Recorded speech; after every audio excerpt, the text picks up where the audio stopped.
का वही तना मारा जाए, जैसे हमारे लड़कन का मारे नहीं वही तना गोली मारी जाए। छोटी छोटी बच्ची आती तो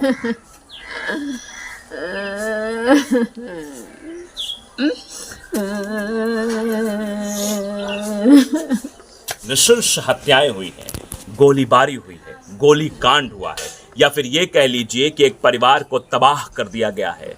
वो चंद सेकंड में आता है और आके पूरे परिवार को तबाह करके चला जाता है। हमारे साथ इस वक्त उन्हीं पीड़ित परिवार रायबरेली में मौजूद है। रायबरेली का ये सुदामापुर है, ऊंचाहार विधानसभा क्षेत्र के अंतर्गत आता है। सहायता भी पहुंच चुकी है। मुख्यमंत्री से यहाँ के वर्तमान विधायक मनोज पांडे ने मुलाकात करवाई, राहत दिलाई, लेकिन वो राहत सिर्फ क्षणिक होती है, जैसा मैंने पहले भी कहा। अब माँ से हम जरा बात करते हैं, क्योंकि माँ के लिए सबसे ये भावुक क्षण होता है, जिसने 9 महीने अपने कोख में दर्द सहा हो, उसके बाद प्रसव की भयंकर पीड़ा सही हो, और फिर पाल पोस के बेटे को पढ़ाया हो और नौकरी में लगाया हो, पहले वर्दी पहनाई हो, फिर शिक्षक बनाया हो, उसके बाद वो बेटा काल के गाल में समा गया हो, तो एक माँ के ऊपर क्या बीतेगी, इसका अंदाजा आप लगा सकते हैं।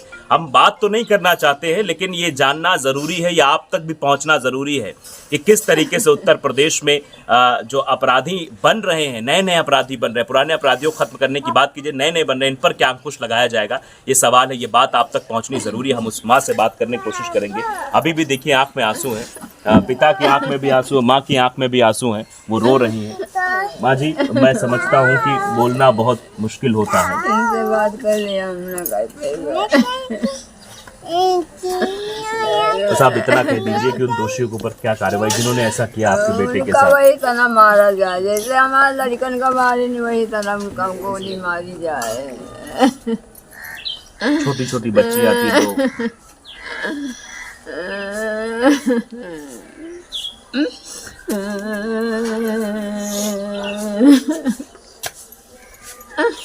क्या इन आंसुओं का हिसाब कोई दे पाएगा? क्या इस पीड़ा को कोई समझ पाएगा? बड़ी कुर्सियों पर बैठे हुए हुक्मरान ये देखें कि उत्तर प्रदेश में कानून व्यवस्था किस तरीके से चरमरा गई है। आज इस मां के आंसुओं का जवाब कौन देगा? इस पिता के आंसू का जवाब कौन देगा, जिसका सहारा ही छिन गया है, बुढ़ापे का सहारा छिन गया इस मां का। इस मां ने सोचा होगा कि इस त्योहार में, क्योंकि अभी त्योहारों का सीजन चल रहा है, नवरात्रि चल रही, फिर दशहरा आएगा, फिर मेला होगा, मेले में मेरा बेटा आएगा, उसके बाद दिवाली होगी, फुलझड़ियां जलाई जाएंगी, छोटी छोटी बच्चियां हैं जो घर में खेलेंगी, किलकारियां गूंजेंगी। सब कुछ शांत हो गया, सब कुछ तबाह हो गया इस परिवार का। ये बहुत ही भावुक क्षण है।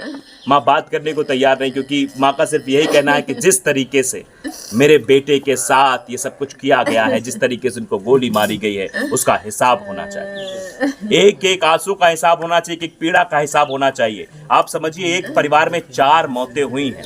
ये अपने आप में बताने के लिए काफी है कि किस तरीके से वो परिवार तबाह हो गया है। माता जी, ये बताइए, आप अपने बेटे से बहुत प्यार करते हैं।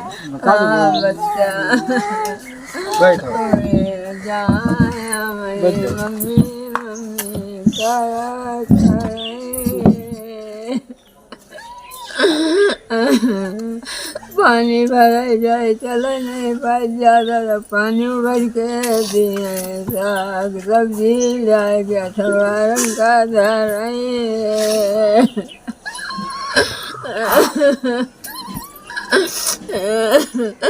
कबो कुछ न कहे।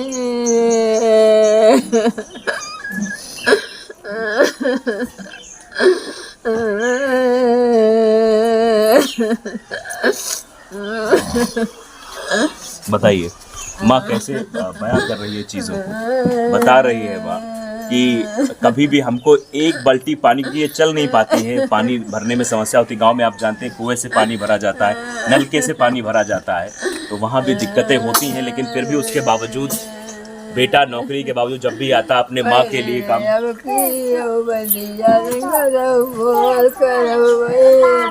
क्या बोला था कराने के लिए? बोल करा अच्छा, टोटी लगवा जावा, मम्मी बाबा खाना करी।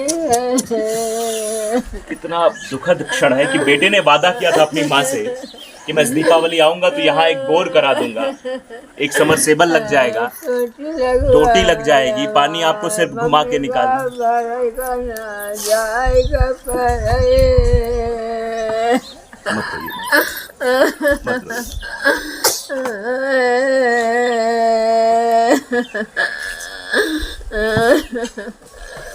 तो देख लीजिए किस तरीके से, अब मैं ज़्यादा बात नहीं कर पाऊंगा, बैठ नहीं पाऊंगा, क्योंकि आप समझते हैं कि माँ का दर्द क्या होता है। और ये कहा भी जाता है, आजकल गाने भी बज रहे होंगे आपको कि माँ के दिल जैसा दुनिया में कोई दिल नहीं।